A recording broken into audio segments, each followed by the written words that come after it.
Dear students, have a nice day.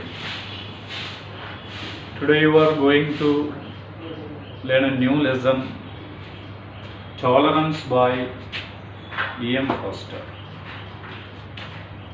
From your prescribed prose text, The Other Harmony.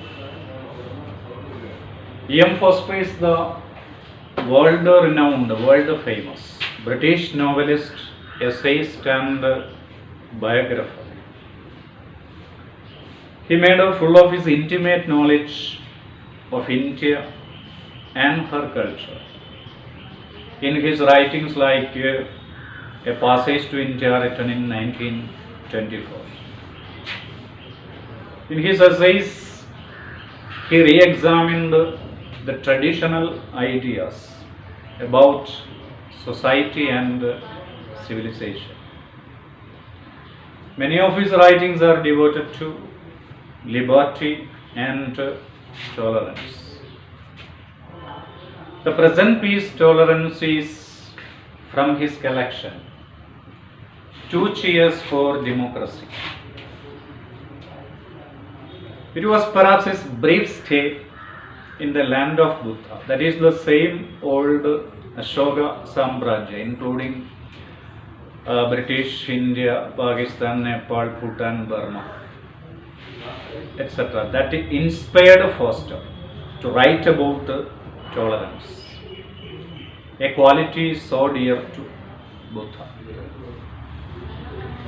At the outset, or in the beginning of the article, Foster observes that civilization has to be rebuilt on a sound foundation, healthy foundation. ആരോഗ്യകരമായൊരു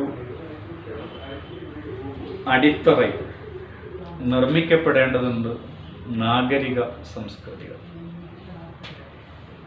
And he says that architects, contractors, technicians or technocrats, marketing boards or broadcasting corporations, ഇതൊന്നും will never build a new world. ഒരു പുതിയ ലോകത്തെ സൃഷ്ടിക്കില്ല. According to him, the basis of a civilization is not mere material advancement, material prosperity. വെറും ഭൗതികമായ അഭിവൃദ്ധിയല്ല. The sound or healthy attitude of mind required in the present age is the virtue of tolerance or quality of tolerance. Foster says that love is certainly an admirable quality or divine quality. Majority of people think so. നമ്മളെല്ലാവരും കരുതുന്നതാണ് സ്നേഹമാണ് ഈ പ്രപഞ്ചത്തിലെ ഏറ്റവും ദിവ്യമെന്നോ ഏറ്റവും ഊഷ്മളമെന്നോ ഏറ്റവും ശക്തമെന്നോ പറയുന്ന വികാരം. But he disagrees with the fact that, പക്ഷെ അതിനോട് ഞാൻ ഫോസ്റ്റർ യോജിക്കുന്നു. കാര്യം എന്താണെന്ന് വെച്ചാൽ love should be the basis of public affairs. സ്നേഹമെന്ന് പറയുന്നത് പൊതുജീവിതത്തിലെ സോഷ്യൽ ലൈഫിൻ്റെ അടിത്തറയാണെന്നുള്ള വാദത്തോട് E.M. Foster യോജിക്കുന്നു. But at the same time he admits the fact, അതേസമയം അദ്ദേഹം സമ്മതിക്കുന്ന ഒരു കാര്യമുണ്ട്, love is a great force in private life. സ്നേഹം എന്ന് പറയുന്നത് സ്വകാര്യ ജീവിതത്തിൽ ഏറ്റവും കരുത്തുള്ള ഒരു വികാരമാണ്. As we all know, people speak in praise of love or they sing the glory of love, but the world goes on as before. ഈ ലോകം മുഴുവൻ സ്നേഹഗാഥകൾ പാടിക്കൊണ്ടിരിക്കുന്നു, ആൾക്കാർ സ്നേഹത്തെ സ്തുതിച്ച് സംസാരിച്ചു കൊണ്ടിരിക്കുന്നു. But the world goes on as before. പക്ഷെ ലോകമോ മുൻപത്തെ പോലെ മുന്നോട്ട് പോകും.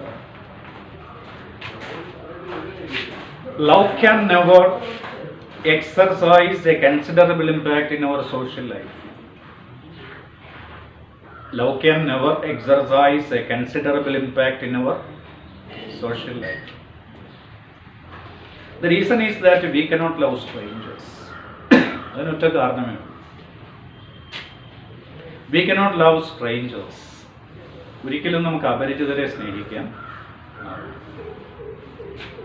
Here Foster offers an alternative or substitute: tolerance, a less dramatic, less emotional version. In this essay, E.M. Foster presents a substitute that is named tolerance.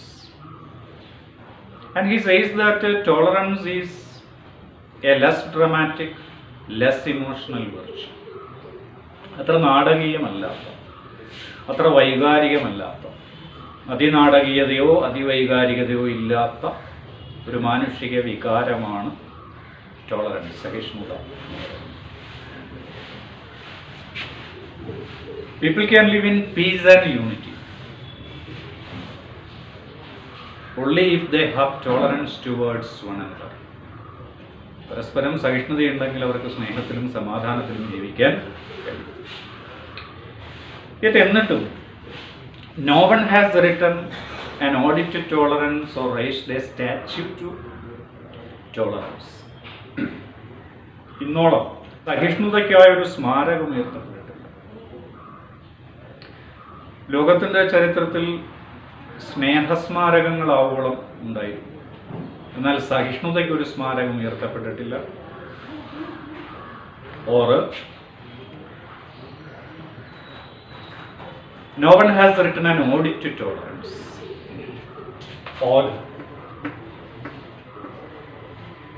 Ode means സങ്കീർത്തനം. സഹിഷ്ണുതയ്ക്ക് ഒരു സങ്കീർത്തനം എഴുതപ്പെട്ടിട്ടില്ല. It is a very practicable ideal in the present age. അങ്ങനെയാണെങ്കിൽ പോലും tolerance is a very practicable ideal in the present age. വർത്തമാന കാലഘട്ടത്തിലെ ഏറ്റവും പ്രായോഗികമായ ഒരു ആദർശമായി E.M. ഫോസ്റ്റർ ടോളറൻസിനെ എടുത്തു കാട്ടുന്നുണ്ട്. Foster says that there are many people in the world whom we cannot love. There are many people in the world whom we cannot love. നമുക്ക് സ്നേഹിക്കാൻ കഴിയാത്ത ഒരുപാട് മനുഷ്യരുണ്ട് ഈ ലോകത്ത്. നമുക്ക് അനിഷ്ടങ്ങളോ എതിർപ്പുകളോ ഉള്ള ധാരാളം മനുഷ്യരുണ്ട്. According to him, there are two solutions to problems from disputes or quarrels among people. ആൾക്കാർക്കിടയിലുള്ള തർക്കങ്ങളിൽ നിന്നോ വഴക്കുകളിൽ നിന്നോ ഉയർന്നു വരുന്ന പ്രശ്നങ്ങൾക്ക് രണ്ട് പരിഹാരങ്ങളുണ്ട് എന്നാണ്. One is the Nazi solution. അതിലൊന്നെന്ന് പറയുന്നത് നാസികളുടെ സൊല്യൂഷൻ. അഡോൾഫ് ഹിറ്റ്ലറുടെ Nazi Germany, Nazism. Aryan master race theory, ആര്യ ഉപരിവർഗ സിദ്ധാന്തം, ലോകം മുഴുവൻ അടിച്ചേൽപ്പിക്കാൻ ഹിറ്റ്ലർ നടത്തിയ പടയോട്ടമായിരുന്നു നാസി ജർമ്മനിയുടെ ആവിർഭാവത്തിലേക്ക് എത്തിച്ചത്. ആ നാസി ജർമ്മനിയിൽ നാസികളുടെ ഒരു സൊല്യൂഷൻ അല്ലെങ്കിൽ ഹിറ്റ്ലറുടെ ഒരു solution, killing or banishing the people we don't like. നമുക്ക് ഇഷ്ടമില്ലാത്തവരെ കൊല്ലുകയോ നാട് കടത്തുകയോ ചെയ്യും. The other is the democratic way. What's it? We have to put up with or suffer people we don't like. Put up with or suffer people we don't like. നമുക്ക് ഇഷ്ടമില്ലാത്തവരെ സഹിക്കുക. The attempt to tolerate others will be more practicable or reasonable. According to E.M. Foster, there are two solutions to problems arising from disputes or quarrels among people. One is the Nazi solution. നാസികളുടെ ഒരു solution, killing or banishing the people we don't like. But other is the democratic solution, democratic way.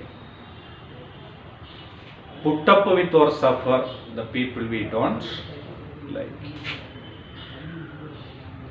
According to Foster, tolerance is not a divine principle like love. സ്നേഹം പോലെ ഒരു ദിവ്യമായ ഒരു വികാരമല്ല സഹിഷ്ണുത. But it is essential in a post war world. പക്ഷേ യുദ്ധാനന്തര ലോകത്ത് വഴക്കുകൾക്കോ ഷണ്ഡകൾക്കോ കലാപങ്ങൾക്കോ യുദ്ധങ്ങൾക്കോ ശേഷം